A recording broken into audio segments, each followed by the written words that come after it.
नमस्ते। आपका अरविंद गणेश दामले चैनल में स्वागत है। मैं अरविंद दामले प्रस्तुत कर रहा हूँ दासबोध। 18वें दशक के 10वें समास में काम करने के समय या उसके पहले कभी कोई विघ्न आ जाता है, उसके बारे में बताया गया है। श्रवण, मनन, चिंतन और विवेक में अनेक बार कुछ विघ्न आ जाते हैं।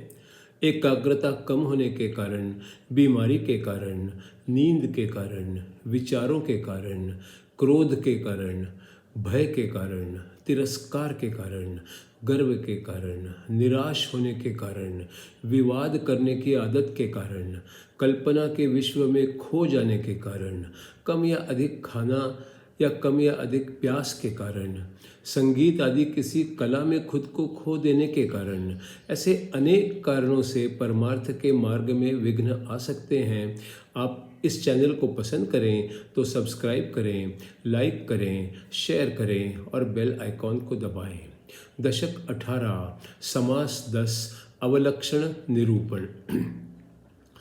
कोई काम आरंभ करें तो कोई विघ्न आ जाता है, लेकिन समय अनुकूल होगा तो सब कुछ ठीक हो जाता है।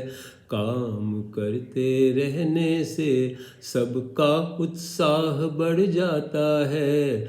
हर दिन उसको कोई नया विचार सूझने लगता है। दुनिया में जन्म लेने के बाद समय बीतता जाता है। आरंभ में दुख सहना पड़ता, फिर ईश्वर सुख दे देता है। समय अनुकूल रहे अगर तो सब राजा बन सकते हैं। अनुकूल कभी प्रतिकूल कभी जग में होता रहता है। गृहस्थी या परमार्थ में भी विवेक विचार जो करते हैं, ईश्वर कृपा से ऐसे लोग अद्भुत काम कर सकते हैं। सुनकर ज्ञान हो जाता है, फिर वृत्ति कम हो जाती है। सार क्या असार क्या ये भी समझ में आता है। श्रवण का मतलब सुनना और मनन मन में रख लेना है। ज्ञान पाना तीनों लोकों में इसी तरह से होता है। श्रवण में अड़चन आए तो सब कुछ बता न सकते हैं, लेकिन सावधान रहकर हर अड़चन दूर कर सकते हैं। श्रवण करने बैठे कुछ लोग तो वे एकाग्र हो जाते हैं। देरी से आते जो लोग एकाग्र नहीं हो पाते हैं। कोई कहीं घूम कर आते, कोई कुछ सुनकर आते हैं। मन विचलित हो जाने पर चैन नहीं पा सकते हैं। ठीक समय कर ठीक बात थोड़े लोग कर सकते हैं। श्रवण में बाधा कैसे आती ये अभी बताया जाना है। श्रवण करने बैठो तो देह अकड़ सकता है। नींद भी आ सकती है, जम्हाई आने लगती है। मन को शांत करने बैठा पर मन शांत ना होता है। पहले कभी कुछ सुना था वो मन में आता रहता है। जबरदस्ती सुनने बैठो मन में कुछ और आ जाता है। कल्पना कितनी आती मन में कोई सीमा ना होती है। जो कुछ हम सुनते उसको समझ मनन जब होता है, तभी समझो निरूपण का पूरा सार्थक होता है। मन को अगर कोई देख सके पकड़ भी रख सकता है, पर देखे बिना ही मन को कब्जे में रखना पड़ता है। कब्जे में रख के निरूपण में मन एकाग्र कर देना है। फिर जो सुनते हैं उसके अर्थ को समझना है।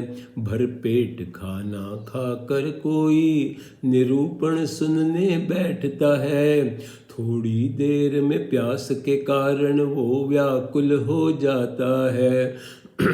पानी मांगता है और फिर वो झटपट सब पी जाता है। उल्टी होगी ऐसा लगे वहाँ से उठकर जाता है।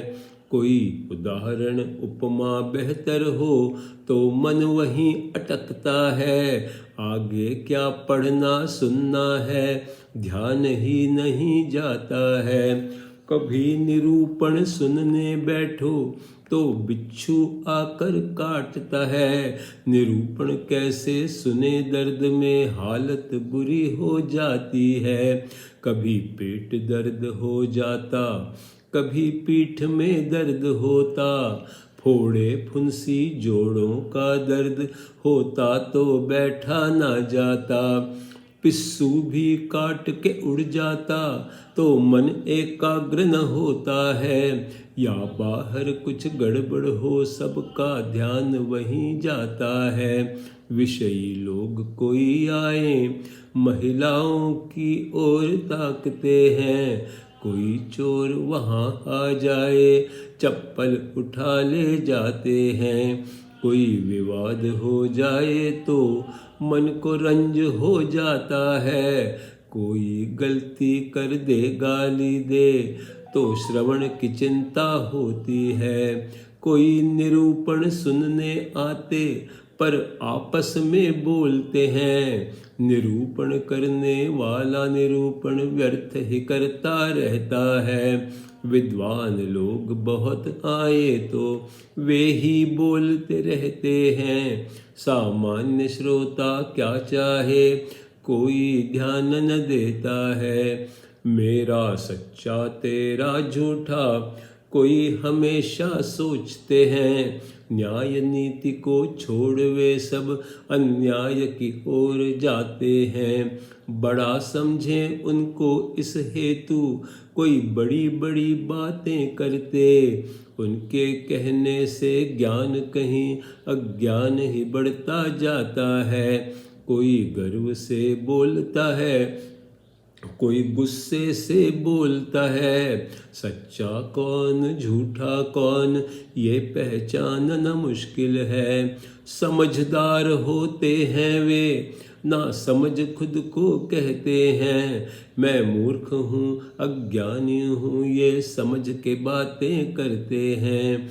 ईश्वर मुझसे बहुत बड़ा ये बात जो भी जानता है। वो सब लोगों का अंतःकरण बिना दुखाए बोलता है। जनता ही जनार्दन है इस बात को जो भी जानता है। काया वाचा मन से किसी को दुख कभी ना देता है।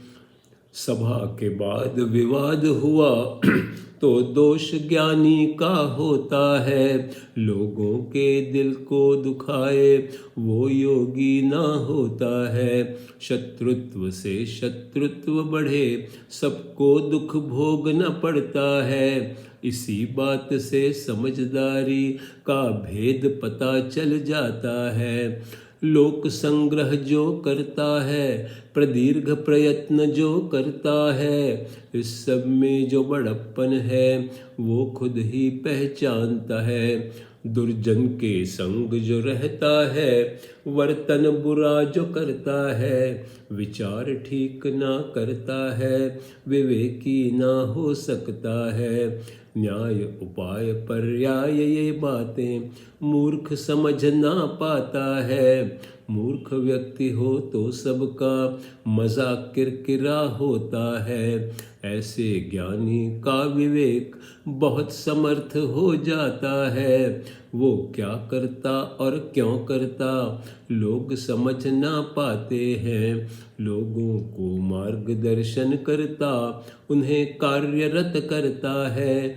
ऐसे विवेक पूर्ण वर्तन से वो समर्थ बन जाता है। एकांत में सही विचार होता, यत्न से मार्ग मिल जाता।